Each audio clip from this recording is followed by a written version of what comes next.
He tried to sleep with my fiancée, and when she said no, he got her fired. I didn't scream, I didn't confront him. I waited, I watched, and when the time was right, I exposed every dirty secret he ever tried to hide to the one person he never wanted to know. What happened next? It destroyed his entire world. If you've ever been betrayed, if you've ever had to swallow your rage while someone in power abused it, then this story is for you. This revenge, it's slow-burning, cold-served, and absolutely delicious. Let me take you back several years. I was a quiet guy, kept my head down, did my job, and tried not to ruffle feathers. I worked for a large company that had multiple offices across the state, the kind of place where you could disappear into the crowd, unless, of course, your boss decided to notice you. And mine did. Let's call him Greg. Type A, control freak, loud-talking, backslapping, bragging kind of guy who thought being a manager gave him a license to mess with people's lives like they were pieces on a chessboard. He was the kind of guy who didn't just cheat on his wife, he bragged about it. He literally had a hobby, photography, but not the artsy kind. No, Greg took photos of himself, in the act, with women, not his wife, and then he'd show them off on the production floor, like trophies. "Oh yeah," he'd say, grinning like a teenager, "redhead from Dispatch, wild bro." People laughed nervously. HR turned a blind eye. He was married to one of the executives, and he knew how to cover his tracks just enough. I hated him, but I kept quiet, because I had something, or rather, someone worth protecting. I had started dating a girl, let's call her Emily. She worked in one of our remote offices. We met during a training conference, and we just clicked. Funny, smart, the kind of smile that sticks in your mind for days. It was long distance, but it was working. Until Greg found out. Now, I didn't go around bragging about my relationship, but Greg had a way of sniffing out people's business. Maybe someone let it slip. Maybe he just sensed I was happy. He couldn't stand it. During his next visit to that office, he cornered her, started with casual flirting, then it escalated. He told her she was beautiful, that she could do better than some guy from the factory floor. Then, he propositioned her. Plain and vulgar. Emily was disgusted. She told him to go to hell. Greg didn't like being rejected, especially by someone who was beneath him. A week later, she was let go. The reason? Budget cuts. Yeah, right. I remember the night she called me, crying. Not just because she lost her job, but because she felt violated, powerless.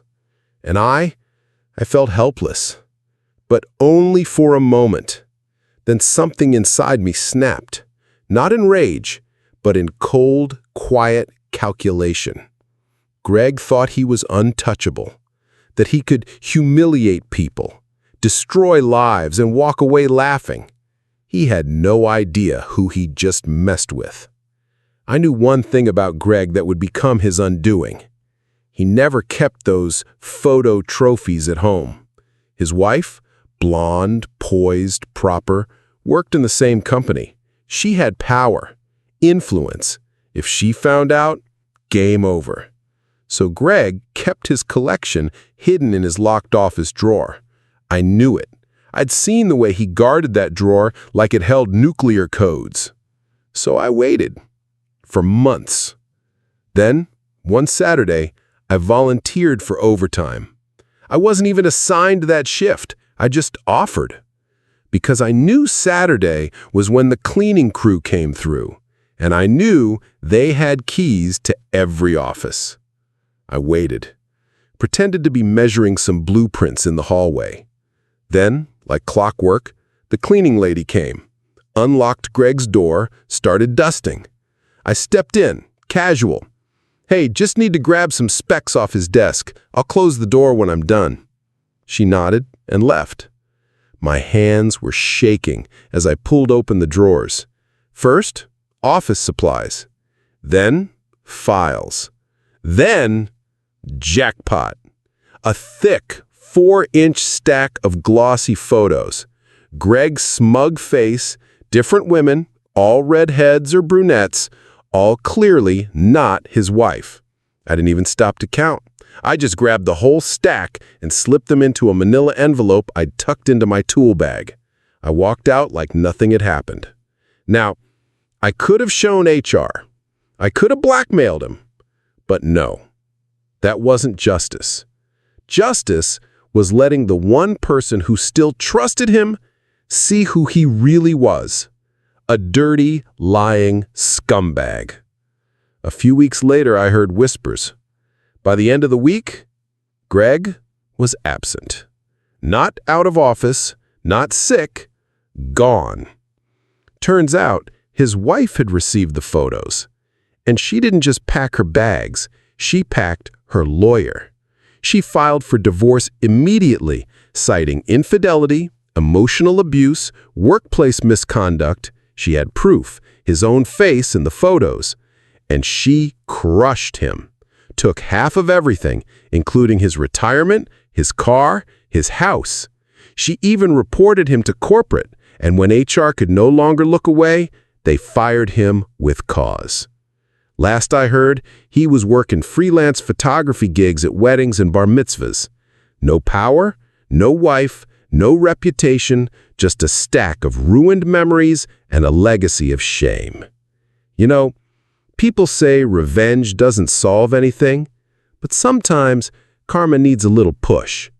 He abused his power, destroyed someone I loved, treated women like trophies, and in the end, the truth was the revenge. Because when you build your world on lies, it only takes a flicker of truth to burn it all down. If this story gave you chills, smash that like button and hit subscribe for more real-life revenge stories that hit deep. And tell me in the comments, what's the coldest revenge you've ever seen or imagined? Because sometimes, justice isn't loud, it's silent, surgical, and absolutely unforgettable.